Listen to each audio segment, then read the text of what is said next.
Assalamualaikum warahmatullahi wabarakatuh. Kami dari kelompok 2 di video kali ini kami akan menjelaskan mengenai sidang-sidang BPUPK. BPUPKI itu selama perjalanannya menjalankan 2 sidang. Sidang pertamanya dilakukan sehari setelah pelantikan dari Badan BPUPKI ini, yaitu tanggal 29 Mei dan berlangsung sampai 1 Juni 1945. Kemudian, untuk yang keduanya ini dilaksanakan di tanggal 10 Juli sampai 16 Juli 1945.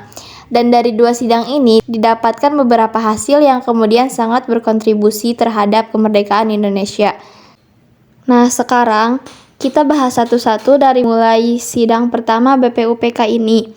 Jadi, sidang pertama ini dilaksanakan pada tanggal 29 Mei sampai 1 Juni 1945. Dan yang menjadi pembahasannya adalah dasar negara, bentuk negara, dan filsafat negara. Dan untuk membahas dasar negara ini, ada beberapa orang yang berkomentar saat itu yang mengemukakan pendapat mereka. Salah satunya Muhammad Yamin mengemukakan 5 asas dasar negara Indonesia, yaitu peri ketuhanan, peri kebangsaan, peri kerakyatan, peri kemanusiaan, kesejahteraan rakyat. Supomo mengemukakan 5 asas dasar negara Indonesia, yaitu persatuan, musyawarah, mufakat dan demokrasi, kekeluargaan, keadilan sosial. Ir Soekarno mengemukakan 5 asas dasar negara Indonesia, yaitu ketuhanan yang Maha Esa, internasionalisme dan peri kemanusiaan, kebangsaan Indonesia, mufakat atau demokrasi, kesejahteraan sosial. Trisila yaitu sosialisme, sosialdemokrasi, ketuhanan yang berkebudayaan. Jadi 5 asas yang tadi sudah disampaikan oleh 3 ahli ini, oleh 3 orang ini, usulnya masih bisa diperkecil lagi jadi yang namanya Trisila. Trisila yaitu lebih menekankan ke asas sosial, nasionalisme, sosial demokrasi, dan juga ketuhanan. Pancasila sebagai nama dari dasar negara Republik Indonesia diresmikan pada tanggal 1 Juni 1945 sehingga diperingati menjadi hari lahirnya Pancasila. Meskipun sudah ada 3 usulan dari Muhammad Yamin, Supomo, dan Insinyur Soekarno tentang dasar negara, tapi sampai 1 Juni 1945, sidang BPUPKI belum bisa mencapai kata sepakat mengenai dasar negara. Maka kemudian diputuskanlah untuk membentuk panitia khusus yang saat itu tugasnya lebih spesifik, lebih membahas merumuskan tentang usulan-usulan yang dari tadi anggota tersebut usulkan. Kemudian dibentuklah yang namanya panitia kecil, yaitu panitia 9. Panitia 9 yaitu Ir Soekarno, Dr. Anus Muhammad Hatta, Kiai Haji Wahid Hasyim, Abdul Qahar Muzakkar, A. Maramis, Abi Kusono Cokrosuyoso, Haji Agus Salim, Mr. Ahmad Subarjo, Mr. Muhammad Yamin. Tugas dari panitia 9 ini untuk bertanggung jawab atas perumusan atau pembentukan dasar negara Indonesia, terus juga memberikan usul-usul lain selain dari 3 pendapat dan juga menampung aspirasi tentang pembentukan dasar negara Indonesia. Kemudian hasil dari apa yang dikerjakan panitia 9 ini tuh berbuahlah Piagam Jakarta. Jadi Piagam Jakarta merupakan hasil dari dibentuknya panitia 9 ini di tanggal 22 Juni 1945. Panitia 9 itu mengadakan pertemuan dan kemudian berhasil untuk menghasilkan rumusan dasar negara yang tertuang dalam Hukum Dasar atau Piagam Jakarta. Piagam Jakarta 1. Ketuhanan dengan kewajiban menjalankan syariat Islam bagi pemeluk-pemeluknya.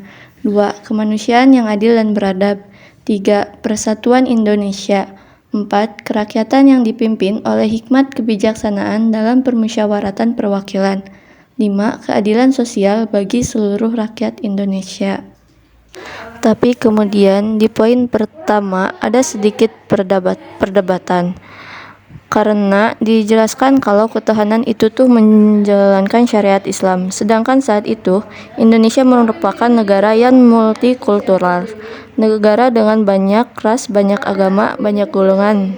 Makanya di poin pertama ada sedikit perdebatan oleh orang-orang yang non-Islam saat itu karena dianggap kalau terlalu menganggap Indonesia sebagai negara Islam, sedangkan negara Indonesia saat itu merupakan negara yang majmuk dalam beragama.